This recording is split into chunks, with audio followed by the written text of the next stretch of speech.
It's the press launch of the second series of the new Doctor Who.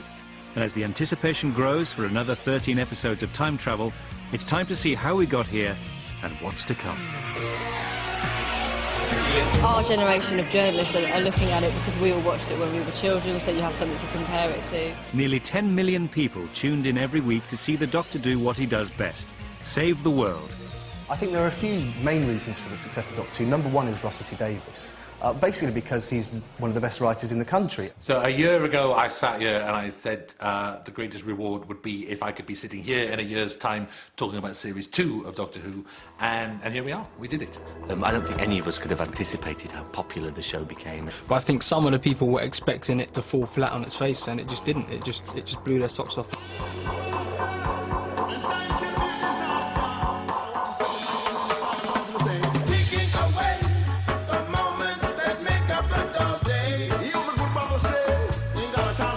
Down, boy. Don't you love it?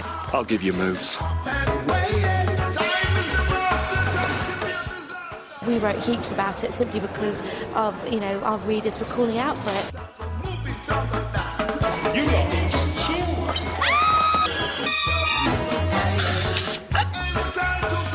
Great casting, really good special effects. It knocked all the old series into a cocked hat, really. We had some wonderful emotional stories with a Dalek. In Dalek, of course, Rose and her father, Pete Tyler, who I'm told might well be back in this series. Trust me on this.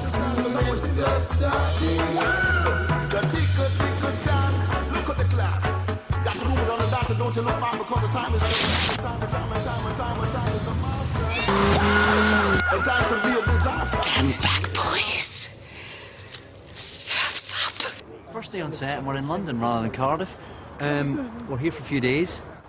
It's July 2005, and David Tennant is on location for the Christmas special, where he and the Prime Minister are just seeing off a group of naturally unfriendly aliens. This time, the pyjama-clad Doctor has defeated the alien onslaught with nothing more than a broadsword and a satsuma. Immediately before we split you apart. It is no, it's not the first day. It's the second day, but it is the Doctor's first day and Mickey's first day today. Yeah. No, can you go forwards a bit, please? This is my my Arthur Dent outfit, which I'm sporting for much of Christmas. It actually belongs to Jackie's fancy man, Howard. Why is there an apple in my dressing gown? Oh, that's Howard. Sorry. He keeps apples in his dressing gown. He gets hungry. This is quite near the end of the show. This is after the big confrontation with the Sycorax. We get zapped back to Earth. The sky is full of this unseen Sycorax ship, this huge spaceship that is slowly pulling away. Spaceship up above. It's starting its engines. It's starting to move away that way. And we cut away to CGI. Doctor Who is extremely special for people that work in the CGI business because it's a fresh and exciting thing that you're working on every month. It utilises all our all the areas we work within, and it allows us to do stuff that's, stretches the imagination. You only have a limited amount of time to do all the work, but it's not like you're coming back to the same thing every time. Every week, when the series airs, you're in a new planet, and a new place, in a different time, with a different villain, Atoms. or a different creature, Pity the girls. or a new spaceship. So the sheer variety of subject matter to work on in 9 months, you never get time to catch your breath. Go on, my son! Oh, yes! Yeah, don't come back! It is defended! My doctor. Prime Minister. What was written was that you end up with these beams of light being projected from 5 different sides of London, converging and then chasing into the stratosphere to blow up this ship. So you have to decide where you think those beams of light are going to come from, over which building. So we had to plot those out, and then I, like a prat, stand there and shout, "Beam!" Beam! And another. Doctor moving out of the pack, and a third. And then I'd call ship, and the ship exploded. In fact, I don't think I called ship, I think I called bang. What we're trying to do is create stuff that stands up to kind of big budget feature films. We got incoming! And we've got to do that over 13 45-minute episodes in a year. We felt it could be done, but we didn't know if we could actually pull it off, so we were quite nervous. It's quite a lot of pressure, and the schedules are very tight, so yeah, in that sense, it was quite daunting. I was absolutely chuffed, so was everybody involved with the show, when it was so well received on its launch. The favourite thing for me in Series 1 changed pretty much every week during a period of time. As we were working on an episode, I was sort of really... That was my favourite episode every time we worked on an episode. And it was genuine. It wasn't just something I told directors to make them feel special. It's coming up, it's coming up, it's coming up, it's coming up, it's coming up, it's coming up. It's there. Moisturise me.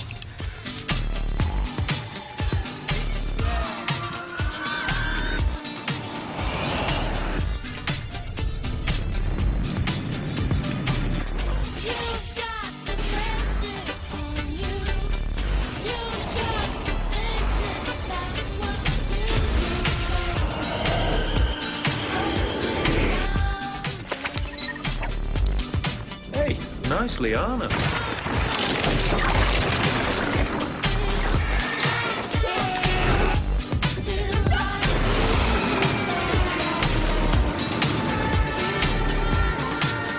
Okay, maybe not this t-shirt.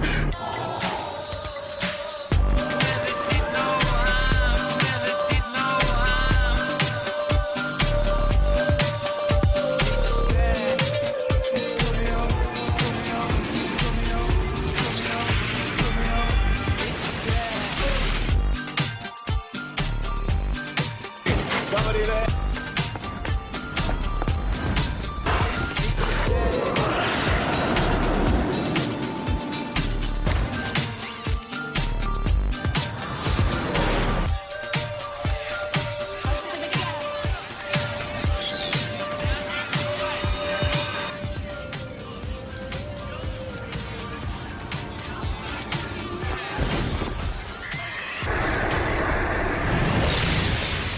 Down to Russell's writing and Ed Thomas's design team and all the, the costume, makeup, the actors, everybody has done a brilliant job. It looks fantastic.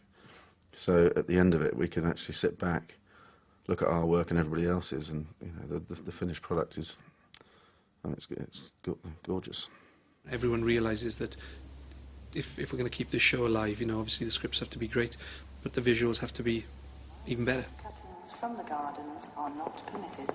Very smart. Not exactly NHS. No shop. We've managed to put together, again, from this first series, an incredible team of people that no challenge is too high, So the hopes are that the audience will really enjoy the second series as much as I think they enjoyed the first series. There was never a meeting where everyone said, OK, we've got to do it better this year. That didn't happen. But I think everyone has. I think the bar has been raised. Just you go on the set and you see the costumes and the set design and everything is just... And it's not just a little, in my opinion, it's not just a little bit better than last year, it's a lot better. No shop downstairs, I'd have a shop. There's great communication between all the departments. And we've all got the confidence now just to relax a little bit and enjoy what we're doing. I think there are some great moments coming up in Series 2. I think everyone should look out for the werewolf episode. Because that is truly amazing. The guys at the mill did an incredible job. Also bringing back the Cyberman with all its Art Deco features. That was a real great collaboration between the art department and Neil Gorton, Millennium Effects. Because we've had such a good time making this series, and I know and everyone knows that it's looking so good, we just can't wait for people to see it. We just can't wait to see people's reactions. This series is far more ambitious than the first series. I think, given the success of the first series, everybody set out to try and push the envelope with the second series. So where are we going? Further than we've ever gone before. And from what I've seen so far and all the scripts that I've read, it's going to do that, hopefully.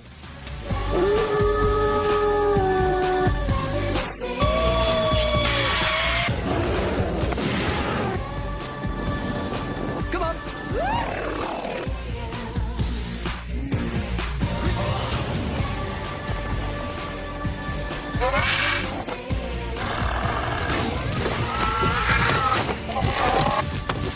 Why? What is it? Some sort of hospital.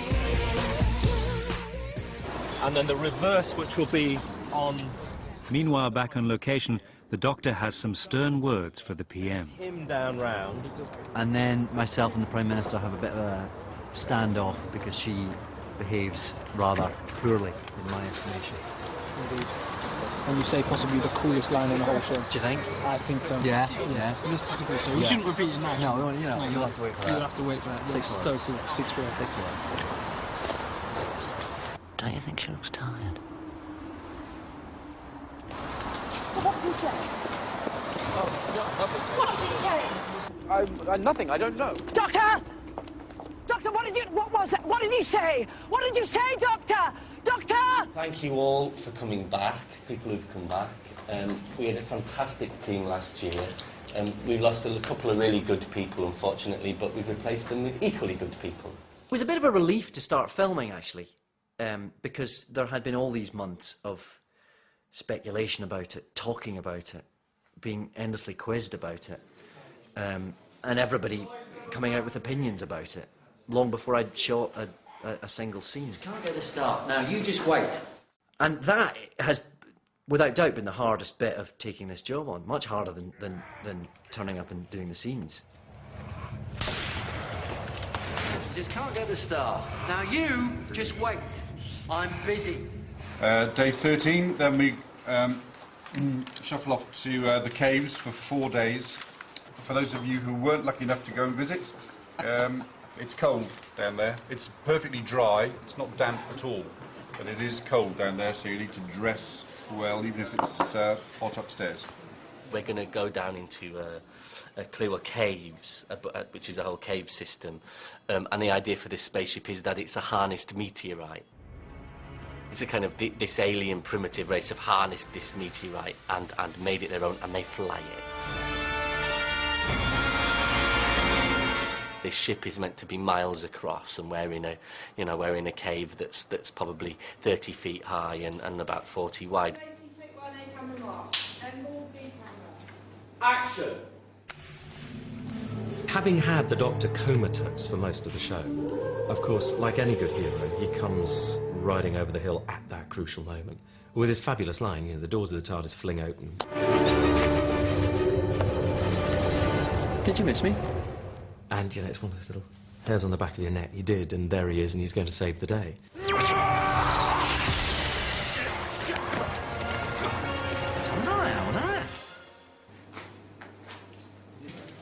Okay.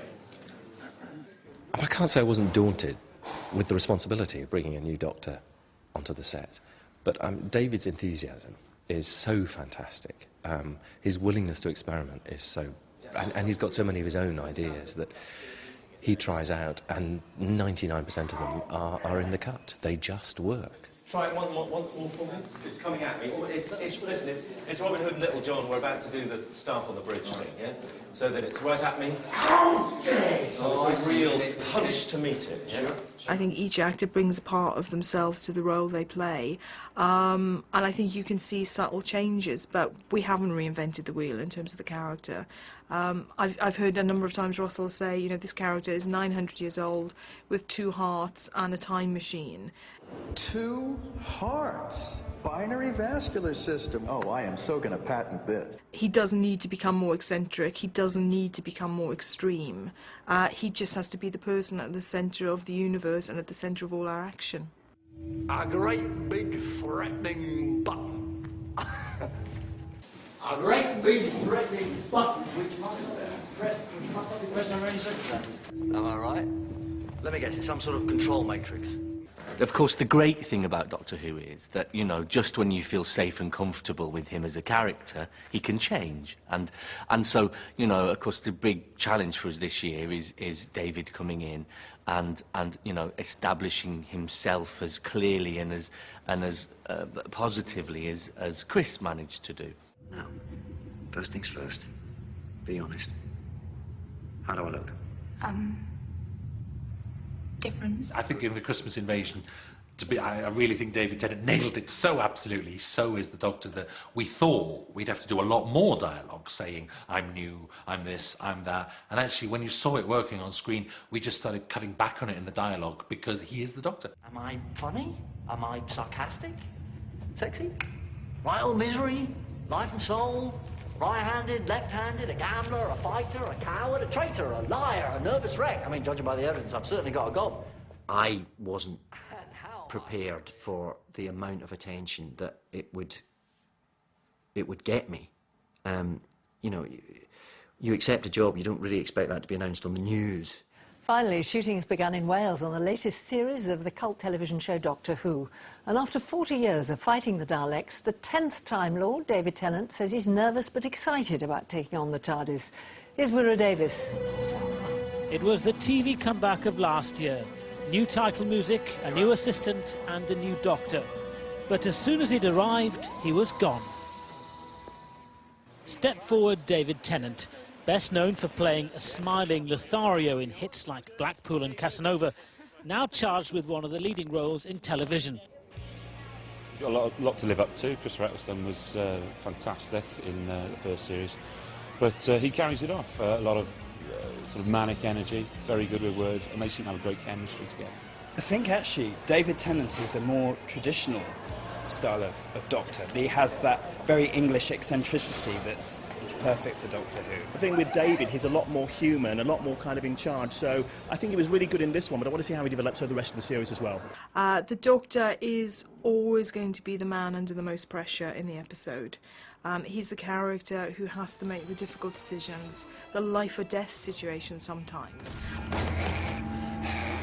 I win. Then kill me. In 40 years of television history, I guess any character who survived that long is going to build up something of a backstory. And the Doctor certainly has.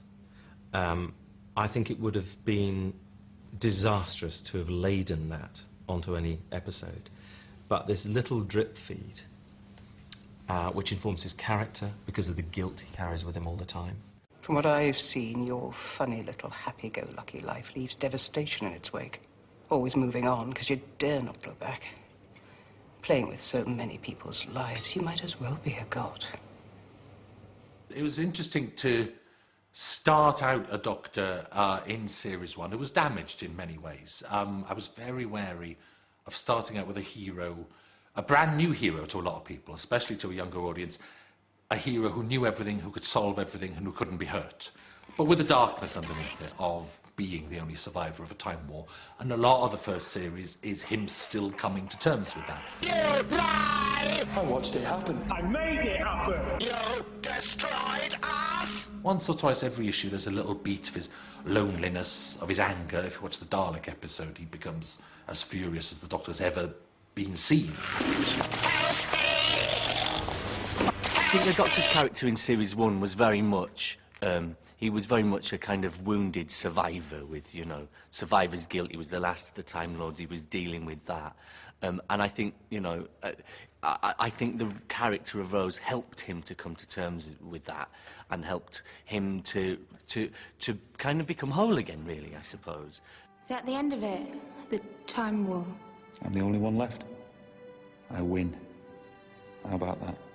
The great thing across the series for Rose is that she had this natural journey from kid on the street to intergalactic assistant. Don't you wish your girlfriend was hot like me? Don't you wish your girlfriend was a freak like me? Don't you? Don't you? Don't you wish your girlfriend was wrong like me? Don't you wish your girlfriend was fun like me? Don't you? Oh, it's so love. I don't care what anyone says.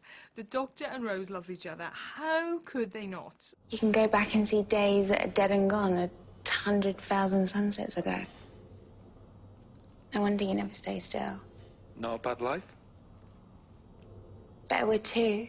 You can't have the best times in the world, in the universe, go on all those journeys, have that much fun, sacrifice yourself to save each other. They absolutely love each other.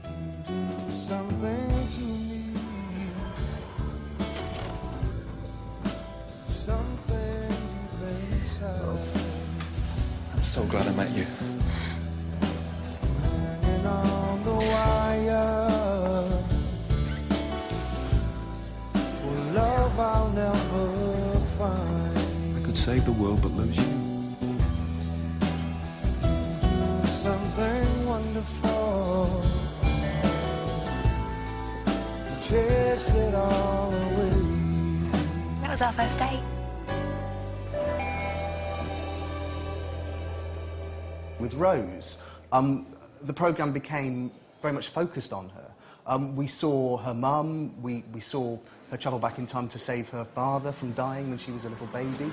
We met her boyfriend, we met, you know, saw every aspect of her life. So in a sense, you know, if you want to say Doctor Who was a bit more soapy this time round, that's why it was. But it also, you know, it gave everything a really firm grounding. I'll come back, but it's not safe. Mum, if you saw it out there, you'd never stay home. Family allows you to indulge in the fantastic because you've always got the domestic to kind of pull you back to reality. 200,000 years in the future, he's dying and there's nothing I can do. Well, like you said, 200,000 years, it's way off. But it's not. It's now. That fight is happening right now. And he's fighting for us, for the whole planet, and I'm just sitting here eating chips.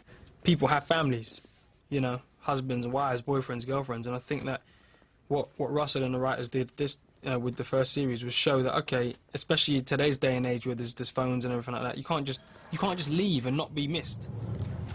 The Doctor has often landed in the wrong time, but for the first time we see the real impact of a slight miscalculation in the TARDIS. So, what's been going on? How you been? What? What's that face for? It's not the first time I stayed out all night. It's complicated to have a daughter who does all this travelling and to be a mum never knowing when she's coming back. In a way, it's a kind of normal parent-child relationship for characters of that age. The child is going to grow up and leave home. This is an extreme way to grow up and leave home. I just don't believe you. Why won't you tell me where you've been? Actually, it's my fault. I'd sort of employed Rose as my companion. When you say companion, is this a sexual relationship? No. I mean, the Tyler family has been such a strong family. It's been a family that feels very real. She turns up, no warning. I've got nothing in. I said, Rose, if you want a Christmas dinner of meat paste, then so be it. We need that to happen. So, I mean, it may well be that the speed that tree physically spins at is what the mill then needs to do with their spin. It was quite eerie filming the Killer Christmas Tree because we were standing there and reacting to a stationary tree because obviously special effects have to do their magic and make it scary and spin and be very frightening. As it starts to spin, obviously everything becomes blurred, motion blurred, and that blur becomes a blade. So it will kind of become a blade. When it reaches its top speed, the actual leaves will kind of blur into a blade. Yeah. Action. Yes, to say there's a chipolata. Get off the phone. See, Bev, she says hello. Bev? Yeah, you'll have to wait. Where'd you get that tree? That's a new tree. Where'd you get it? Music starts on the tree. It's starting to spin. Middle third spinning.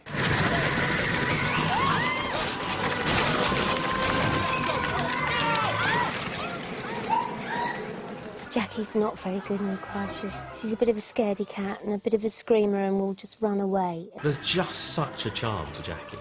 And my favourite scene was the Christmas tree attack. And she stands there, pinned against a wall, and this wonderful line, "I'm going to be killed by a Christmas tree!" And and then I wake up at the very last second and save the day. Help me.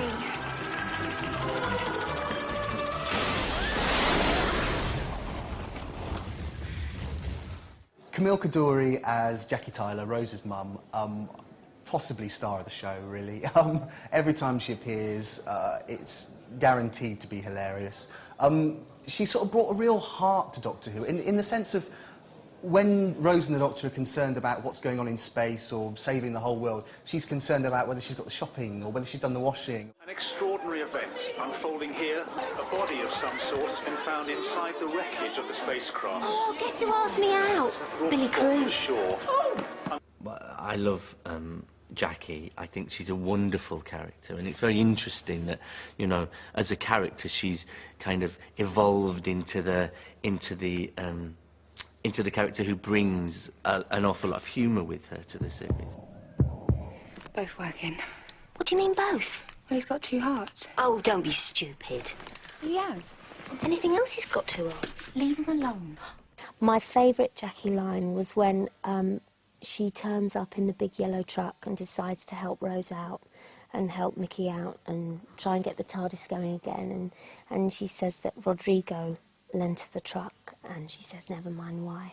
Mum, where the hell did you get that from? Rodrigo, he owes me a favour. Never mind why. But you were right about your dad, sweetheart.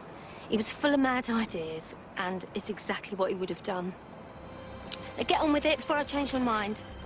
I think there's no doubt that probably the greatest asset the show has is the placing side by side of moments of sheer terror and belly laughs. The mighty Jagrafess of the holy Hadrajassic Maxoraptor. I call him Max. What you gonna do? Sucker me to death? One of the great things about working on a Russell T Davies script is that they're all very witty. I need... What do you need? Just say it. Tell me. Painkillers? Do you need aspirin? Codeine? Paracetamol? Oh, I don't know, Pepto-Bismol? Liquid paraffin? You get to say some rather glorious one-liners. Something simple. Bowl of soup. Nice bowl of soup. Soup and a sandwich. Oh, soup and a little ham sandwich. I need you to shut up! It's nice to get to be the wittiest person in the room. If you don't manage it in real life, it's nice to get to do it in front of a camera. First things first. Be honest. How do I look? Different. Good different or bad different? Just different. Am I Ginger? I'm the doctor, by the way. What's your name? Rose. Nice to meet you, Rose. Run for your life. Why can't you leave me alone? What did I ever do to you? You tried to kill me and destroy this entire planet. Apart from that. I demand to know who you are! I don't know! You better smile! Excuse me, do you mind not farting while I'm saving the world? We should go to the police. Seriously. Both of us. That won't last. He's gay and she's an alien. Excuse me, people are dead. This is not the time for making jokes. Sorry. You get used to this stuff when you're friends with Ben. You're not allowed in there. Archive 6 is out of bounds. Do I look like an out-of-bounds sort of guy? Anyway, if we are going to go to the police, I want to know what I'm saying. I want you to explain everything. Maybe not. Blood control. Blood control! Oh! I haven't seen blood control for years. You got a cat? No. We did have, but we just get strays and coming off the estate. Time travel's like visiting Paris. You can't just read the guidebook. You've got to throw yourself in, eat the food, use the wrong verbs, get charged double and end up kissing complete strangers. Or is that just me? I told Mickey to track that out. It is a bit funny. The audience profile for Doctor Who, I don't think is what any of us really expected. It's a genuine family programme. You've got, you know, kids, adults, you know, even grandma and granddad seem to be watching Doctor Who. There's a lot of women, a lot of middle-aged women coming up to me and saying, in Marks and Spencer's and Sainsbury's, saying how much they enjoyed it. When I say a lot, not millions, but like once a month or something. Because I think a lot of the women like the coming home stuff and seeing the mum and seeing the family and the almost soap content. Oh my God! It's become quite an emotional show. It's not just lads and dads. It's daughters and mums. He's gone. The doctor's gone. He left me, Mum. Who am I, love?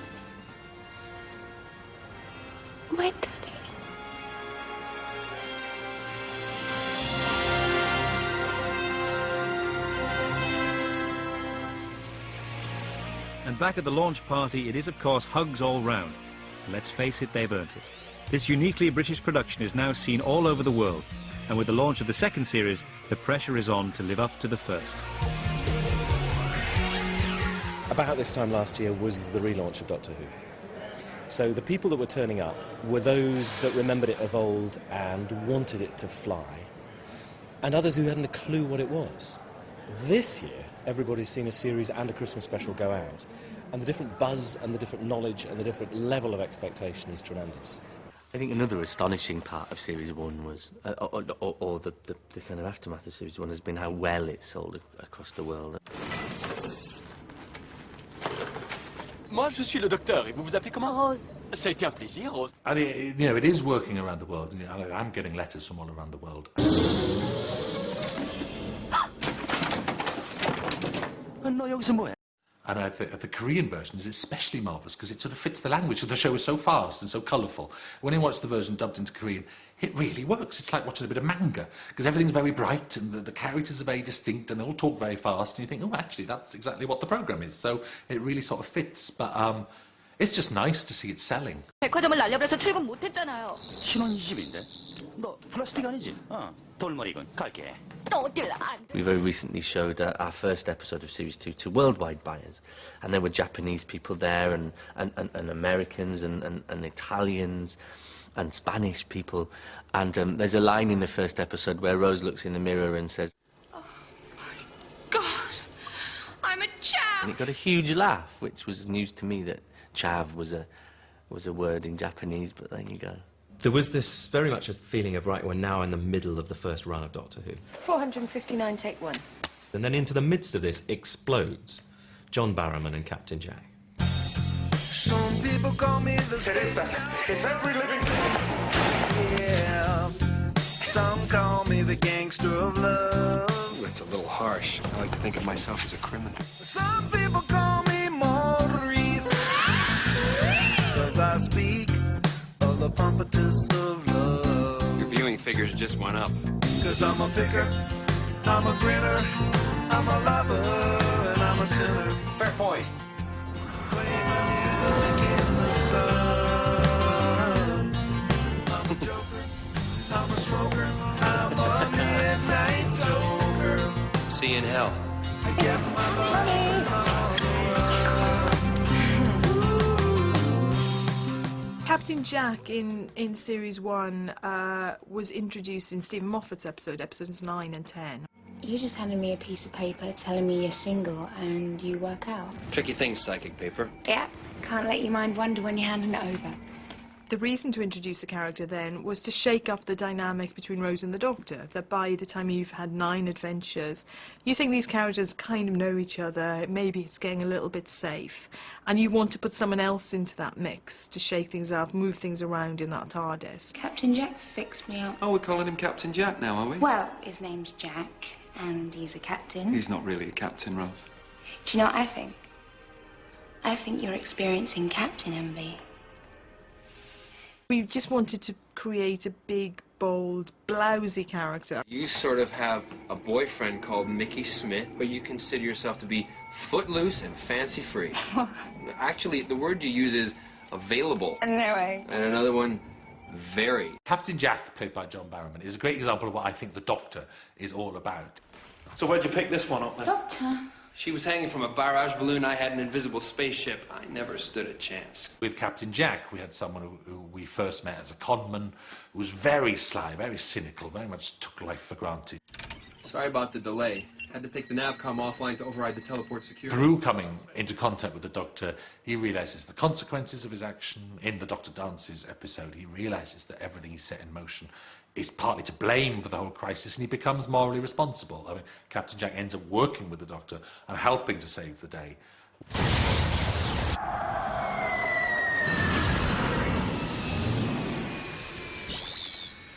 Doctor! Good lad. The bomb's already commenced detonation. While still being the biggest flirt and the most outrageous bisexual cheat you could ever possibly imagine at the same time. Lovey-dovey, lovey-dovey, lovey-dovey all the time. Oh, hey, baby, I should show you a good time. 'Cause I'm a came to the crunch when suddenly 1,000 Daleks are in the sky. A man who would once have been a coward and a con man, a man who would have run away, suddenly is the front line for the whole human race and is the last man standing and will not stand down in order to protect the Doctor, because that's how much of an effect the Doctor has had on him. Oh, I love the Marvels. And then, I love talking about it. I kind of figured that. What we got at the moment, as we're just wrapping production on the second series of Doctor Who, at the same time we're gearing up for production on the first series of Torchwood, which is an adult science fiction spin-off from Doctor Who, featuring Captain Jack. What about Torchwood? I know I'm not supposed to know about it, I realise that. Not even the United Nations knows. But if ever there was a need for Torchwood, it's now. I can't take responsibility. I can. When it comes to Torchwood, we find Captain Jack has travelled from the year 2100,000 all the way back to modern-day Cardiff. So what are you doing in Cardiff, and who the hell's Jumping Jack Flash? He's based himself on one of the places that he thinks the Doctor's most likely to visit again, I think, which is modern-day Earth on a time rift. Cardiff's got this rift running through the middle of the city. It's invisible, but it's like an earthquake fault between different dimensions. But there he has become head of a reformed Torchwood organisation who get up to all sorts of mysterious things, and he's become more responsible. I gotta go meet a girl. But you got an excellent bottom, too. When it comes to Torchwood, we've been able to design part of the show all the way through Series 2, so there'll be lots of moments in Series 2 where there'll be references to Torchwood, and what we've been able to do is amalgamate all those references which travel through various parts of time and amalgamate them in the set design, in the final set design for the main Torchwood set.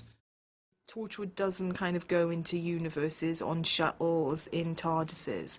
It's based in urban 2006 cities. We'll be able to show areas of Cardiff that maybe we haven't seen in Doctor Who, or we haven't seen them as they would be, you know, normally in Doctor Who. So we're not showing it as a sci-fi area or a moon base, or whatever. We're showing it as Cardiff. We're actually leaving the current studio that we're in at the moment, and we're moving to a studio which is 4 times the size that we're in now. So that'll allow us to do an awful lot more as far as set construction's concerned. One of the great things about the show is that now that Torchwood is going to grow organically out of Doctor Who as this Earth-based agency investigating alien events and human crime using alien technology. Of course, old Captain Jack wasn't Rose's only suitor. What about the boyfriend left back at home? Poor old Mickey. Of everyone in Series 1, Rose's boyfriend Mickey probably has the biggest character development. I think Mickey and Noel have a really tough job, actually, because he's utterly the gooseberry. He sits on the outside, and frankly, sometimes you want him out of the way because you want Rose and the Doctor to be having a good time and going out for a nice candlelit meal and, you know, maybe even the snog that we all know they really want. Someone owes Mickey an apology. I'm sorry. Not you. Well, it's not my fault. Be fair, what was I supposed to think? Oh, Mickey, we love Mickey. Oh, Mickey, you're so fine, you blow my mind. Hey, Mickey. Hey, Mickey. Oh, Mickey, you're so fine, you blow my mind. Hey, Mickey. Hey, Mickey. Just bless him for being such a good boyfriend and waiting and being loyal and stepping aside and sometimes letting Rose go off and have the adventures she does. Good luck, yeah. When we first meet him, he's not perhaps the brightest button in the box. He doesn't really know what's going on. He doesn't like the Doctor. Him and Rose don't seem to be going anywhere. Are you drinking tea?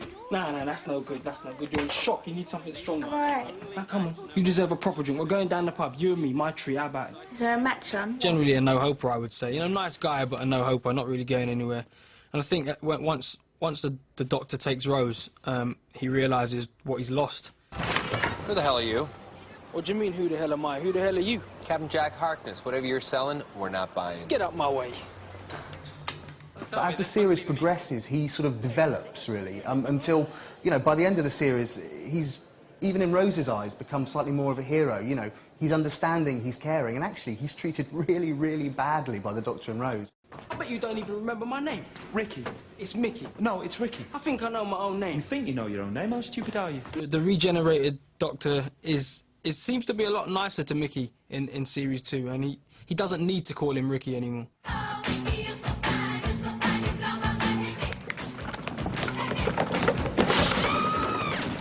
There was this idea in Series 1 that Mickey spent rather a lot of time being relatively ineffectual. And it's great fun for Noel and the character that he can give himself a little bit more of a mission. I mean, there are still some comic moments. He sat in a car with K9, very much as he put it, been sent to the back of the class with the safety scissors and the glitter. Mickey, surveillance. I want you outside. Just stand outside. Here, take these. You can keep K9 company. Don't forget to leave the window open a crack. What, he's metal? I didn't mean for him. And he gets involved in the Doctor's adventures and at the same time sort of realises that actually he realises he isn't wanted. And there's a great growing up for Mickey on screen. There's definitely something going on. I was right to call you home. I thought maybe you called me home just to call me home. You think I'd just invent an emergency? No, you could have done. Oh, there's lots of stuff to see, man. Mickey's getting up to some good quality stuff in this series.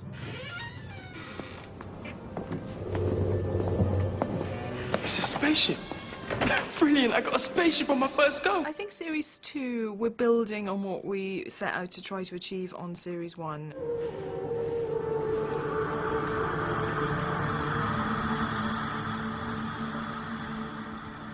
Witchcraft.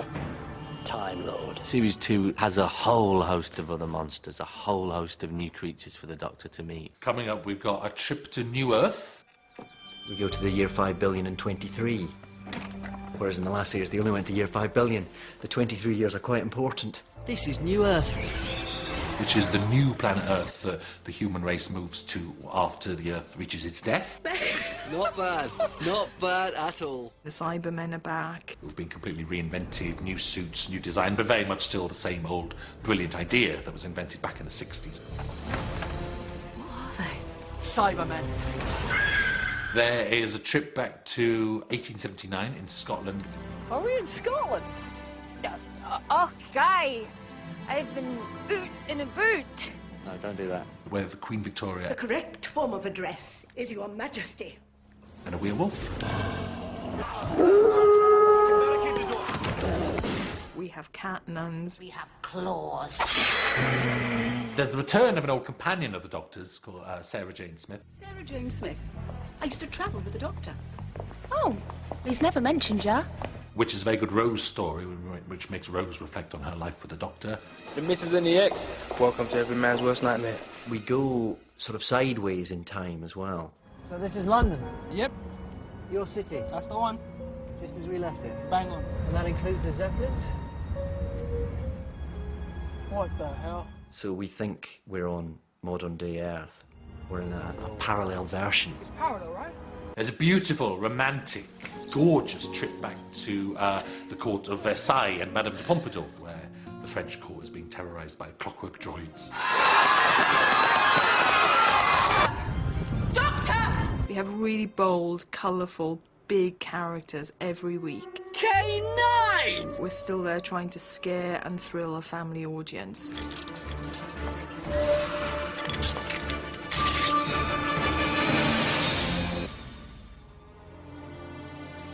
There are many things about Doctor Who that remain the same as ever. Saving the world, which will have happened 16 times by the end of the next series, and of course dealing with UNIT, the government organisation that the Doctor helps out from time to time. For the Christmas special, the iconic Tower of London provides the perfect backdrop for UNIT HQ.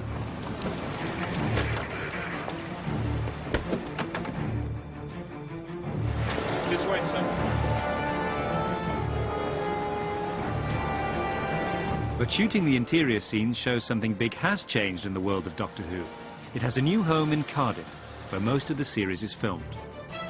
You're in Unit HQ, so you've got to imagine this buried under the Tower of London. In fact, we're under the Millennium Stadium in Cardiff.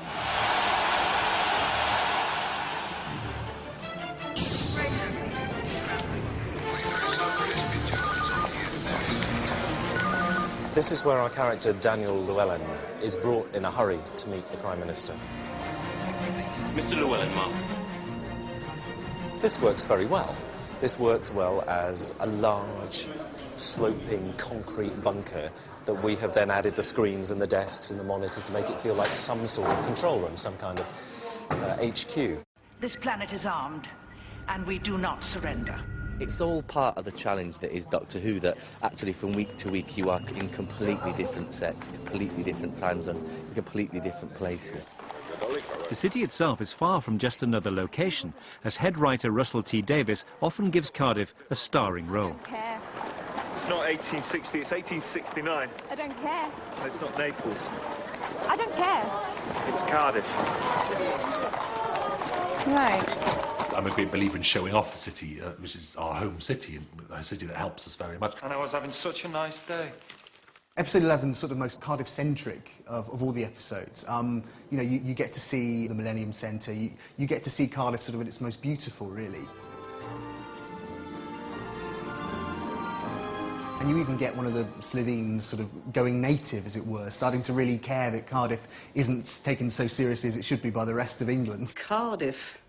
London doesn't care. The South Wales coast could fall into the sea and they wouldn't notice. In a sense, you know, having a monster who's suddenly fighting for the rights of Cardiff, you know, only in Doctor Who. Oh, I sound like a Welshman. God help me, I've gone native. Well, Cardiff's brilliant for locations. For a start, it's a kind of thriving city, and so you've got very industrial kind of areas like this that can double as all sorts of places. We've got city centre buildings that are big that we've shot London in.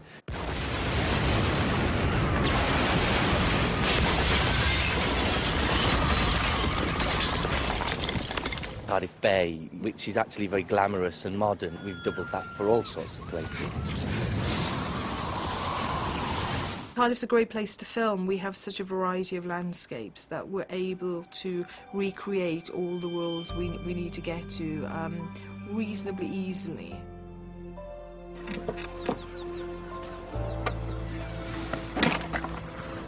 It's the year 5,023,000,000. We're in the galaxy M87, and this is New Earth.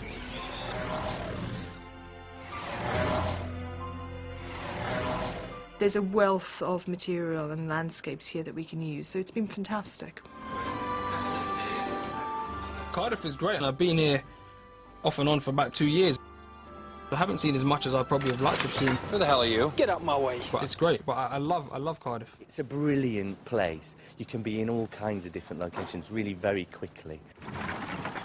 Episode 2 was supposed to be Balmoral in the north of Scotland. We shot that about half an hour away from Cardiff. And so it's become the perfect home for Doctor Who, really.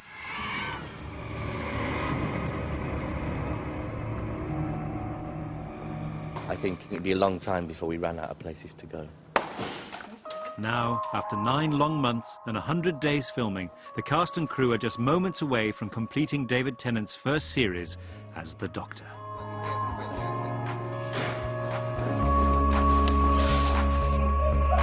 I think it will be sad. I think I'll miss it. It's been a long 9 months. And action. She almost gets sort of institutionalised. So it's a bit like being released back out into the community. And I slightly fear that I'll turn up on Monday morning, I'll be clawing at the doors of the Newport warehouse asking to be allowed to come back to work, because I won't know what to do with myself out in the free world. OK, not bad at all, and very close to that, wasn't it?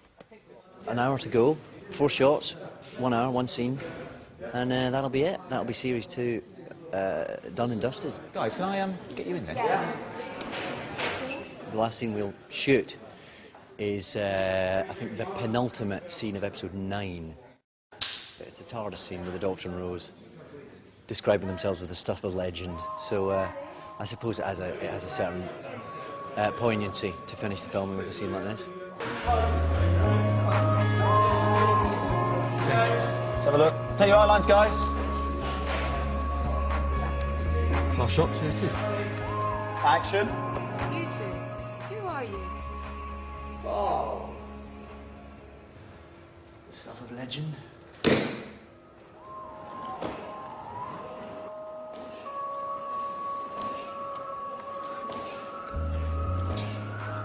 Cut there. Thank you very much. Cut there. Thanks very much, everybody. That is a wrap.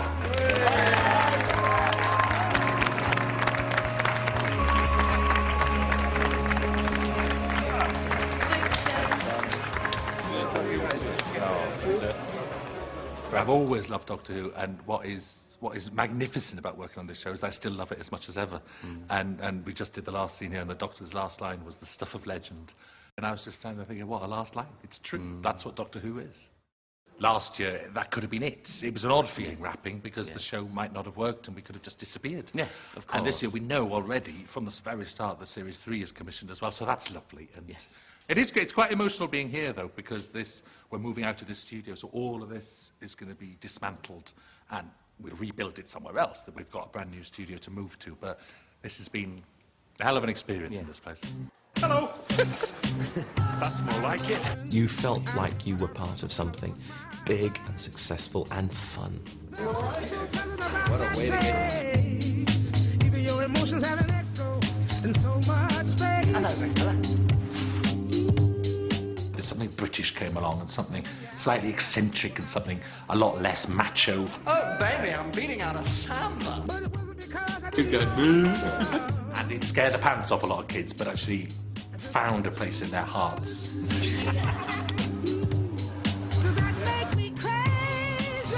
It's continually inspiring.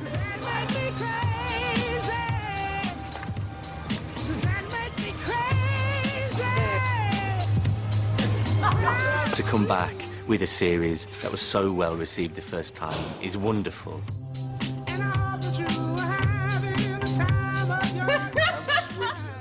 I feel tremendously excited that we're able to give the audience another 13 adventures with the Doctor.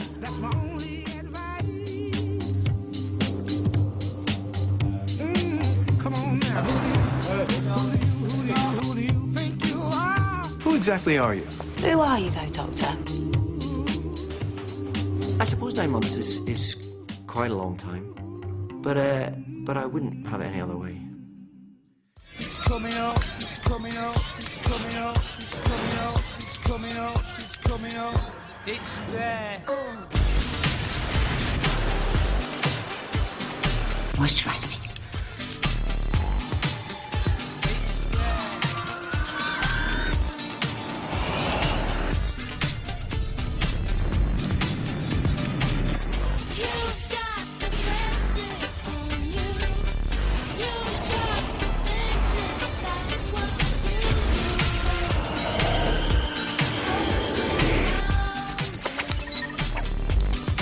Hey, nicely, Anna.